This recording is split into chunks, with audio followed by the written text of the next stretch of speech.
All right, January 2014, we're going to do a canning class. I went to one here a week ago, and we're going to try a bunch of different stuff. Okay, first off, we've got people who brought over some pork tenderloins. We've got some venison roast. There's another pork roast back there. We've got 2 boneless, skinless chicken breasts. So we're going to do those. So those will, once they're done, they'll go on the shelf. Then, of course, our all-time favorite, we've got bacon. We've got 2 different types of bacon. 2 different people brought bacon so far. Nobody's really showed up yet, so we're ahead of the game. One person wants to do pineapple bits. You can buy pineapple in a can, so we can can it. I was told to try to stay away from processed meat like hot links, but somebody brought some, so we're going to go ahead and try them and see how that works out. And then there's our all favorite butter. We're going to go ahead and can some butter. Somebody had a request for butter. We've been told so far that we've got a 3-year shelf life on that. Everything else will be pretty much indefinite.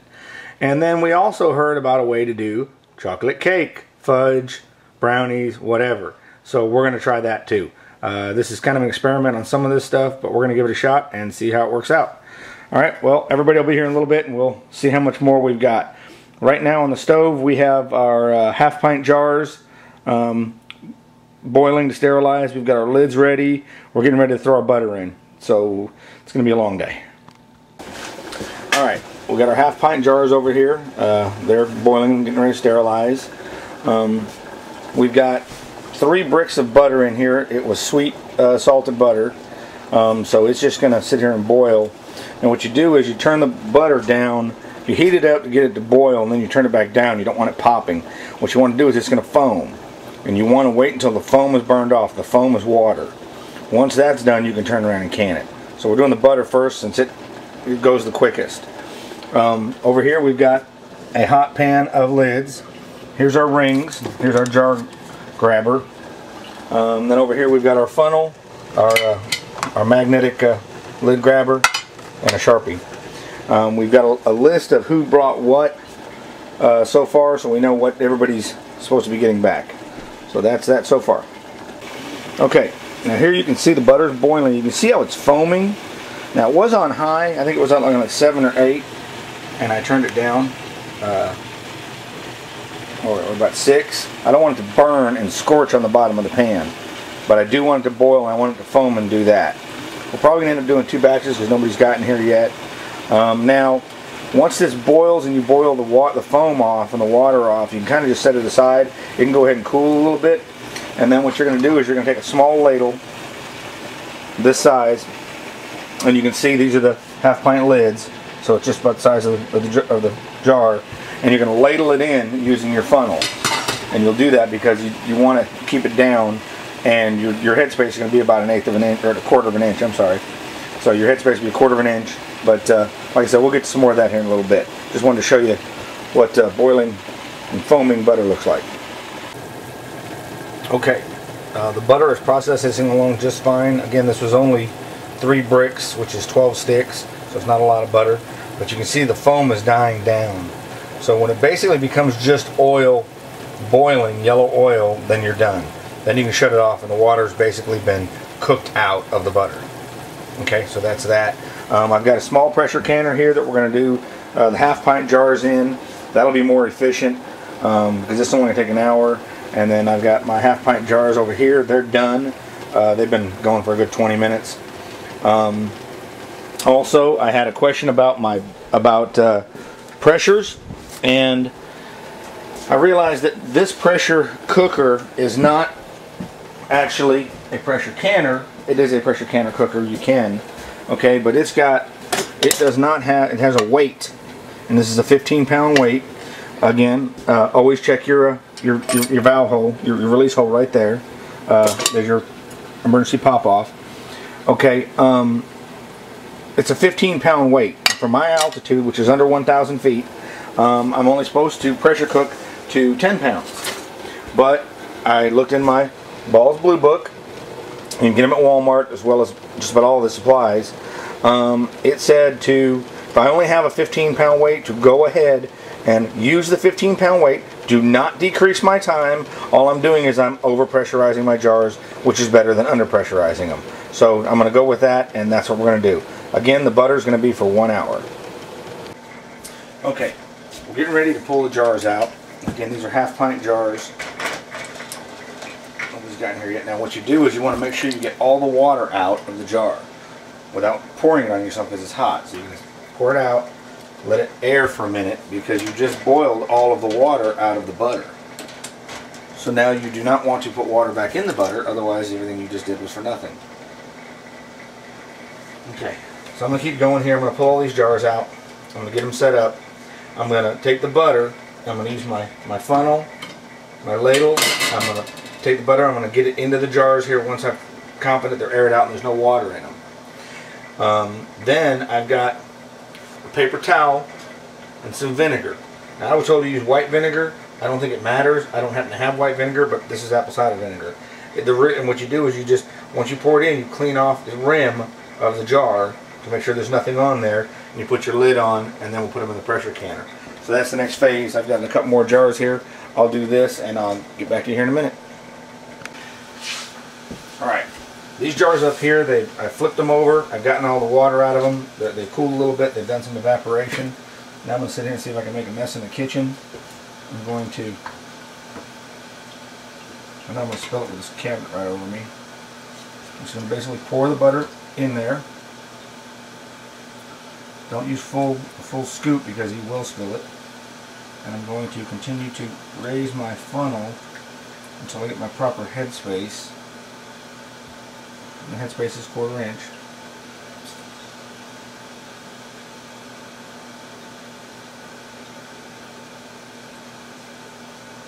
Then I'm going to order the next jar. Start all over.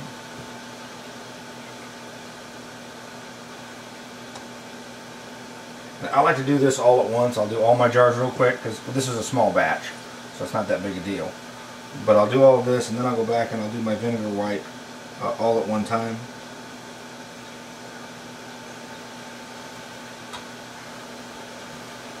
And that's it. Now when you get the butter, you want to actually stir it a little bit from the bottom so you make sure you're getting it blended really well. Because there'll be oils, and I've scorched this one a little bit. When my friend Dawn gave me this class and showed me this, she had a beautiful stainless pan. I don't have a stainless pan. So that's it. So we're just going to keep going and we're going to get this done, and I'll get back to you in a minute. Okay. Now, I've got my little thing of vinegar here. Now what I'm going to do is, I'm going to dab the paper towel in there, squeeze it out. I'm just going to basically go back, nice and easy. Rub the rims on all of them. Now again, I found that as I was doing this and I was stirring the bottom of the pot, I did scorch the butter a little bit. I'm probably going to want to go ahead and go on down to my local Walmart and get me a nice stainless pot for this.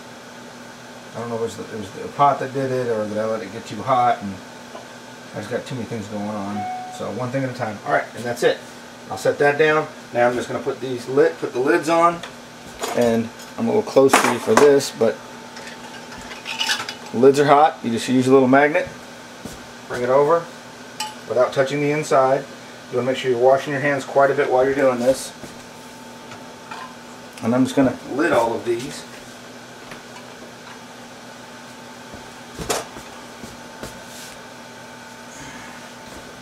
Then closer. And I try to flip my lids over so I can grab them from the outside. Let them dry off, let them shake them off a little bit.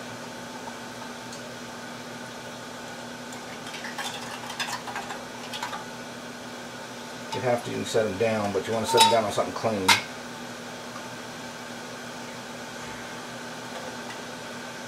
Two on that one.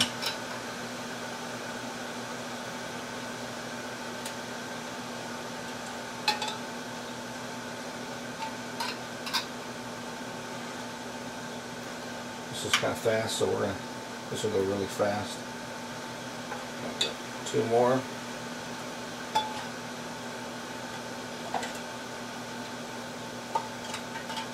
Oop, pull that one off.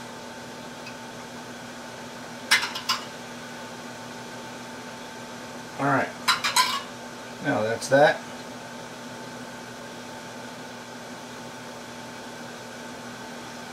Okay. I'm just going to grab a stack of rings here, and I'm going to slowly get the rings on there, just snug, and then just maybe a 1/4 inch turn. So, and you need to wash your rings, but you don't have to sterilize them because they don't actually touch the product. On, and just a touch. Which you're only going to do them a touch anyway because that jar's hot. So you're really not going to hold on to that too long. Just make sure you get a good thread on there. That one didn't go right. There we go. Just snug. And the reason you want to do them just snug is you want that, when we pressure can them, you want the air to be able to leak out without anything leaking in. Okay, so just keep going. Yeah, that one went okay.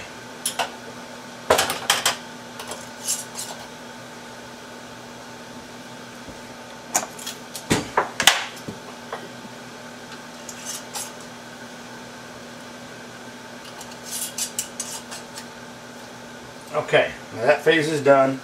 I'm going to get my pressure canner here heating back up, and I like to have a 1/2 pan of water at least. I'm going to have to add a little more water to that, get it boiling. It's back here. I want to get this boiling. I'm going to go ahead and put these in there because they're hot and displace the water. I want the pot to be almost full, not quite.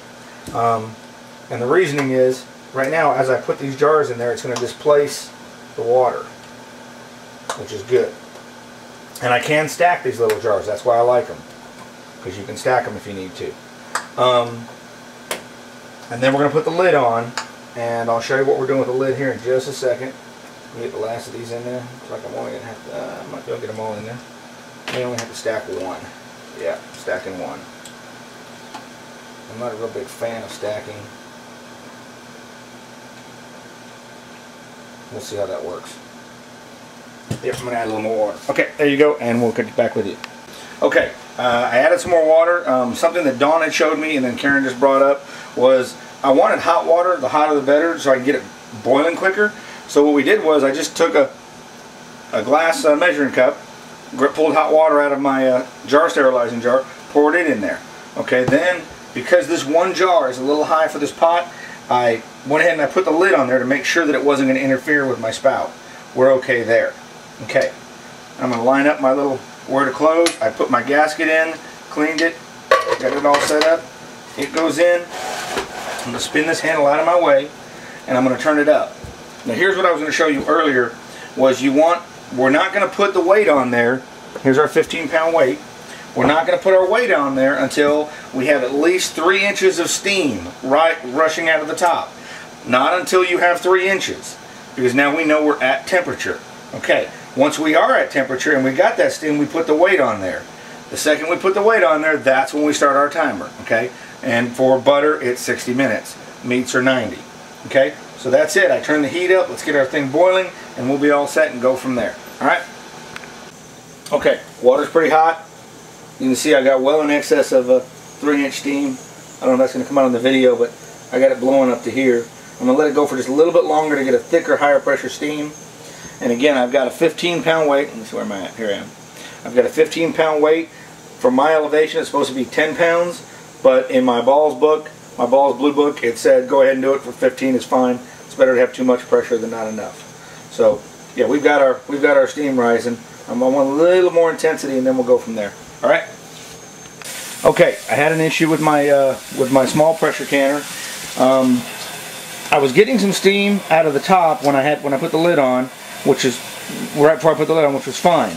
But the problem was I was still getting steam out of the sides here, which meant I was having an issue with my gasket. So what I did was I removed it from the heat, gave it a second, pulled the stem off, the weight off, pulled it out of the way, let it decompress. There's a safety lock in here to where you can't open them if they're pressured up. Once that let go, I carefully removed the lid, took it off, rinsed the lid from the inside, rinsed the gasket, and I just kind of rinsed it off, cleaned it up, hit it real quick with a little sponge and green pad, put it back on, and now we're sealing. So you can see that we're building pressure. Okay, so basically, note to myself is that I need to get with Miro or Miro, however you say it, and I need to get me another gasket. I am going to watch some of the videos that that some of the other people that I've been canning with have shown me, I want to get a metal on metal pressure cooker, because then I won't have that problem. Because of course in all the videos they say that your gasket will go out at the worst possible time. And there you have it. Alright, 23 minutes left to go on this, and you can see it's rocking real good. I turned it down some. It was up on like 9. It was really rocking hard. I don't want to boil my water out. But I do want the pressure to keep moving, keep rocking that little weight. So that's that. So now once this is done, I'll shut the heat off. Actually, I'll probably move another pressure cooker over there. I will leave the weight on. I will take it outside and I will let it decompress on its own. And once it gets to where I can pull that top off and I don't get steamed and the lid will come off, then I'll be good there. And then I'll pull the jars out, pull them out, set them on somewhere, let them cool, and then I'll have to wash them. Because the last several times we've done this with meat and with butter, you do end up, when the jars push out that excess air, they do push out oils and stuff like that, so they're a little slippery. So that's where we're at right now, 22 minutes to go. Okay, it's been an hour. Just pulled the butter pressure canner off. I'm going to let it cool here for a second, then I'm going to take it outside and set it on the deck on a piece of cardboard. Getting that water ready for whatever other meat we're getting ready to do. I know we've got some pork roasts, some deer roast, some chicken, all kinds of different stuff. And then I've got my lids back there that are hot and waiting on that. So that's where we're at, and it's about 12:15. We'll keep going. Alright, here is our butter. There's that. Release this. Pop it. And they all stood up.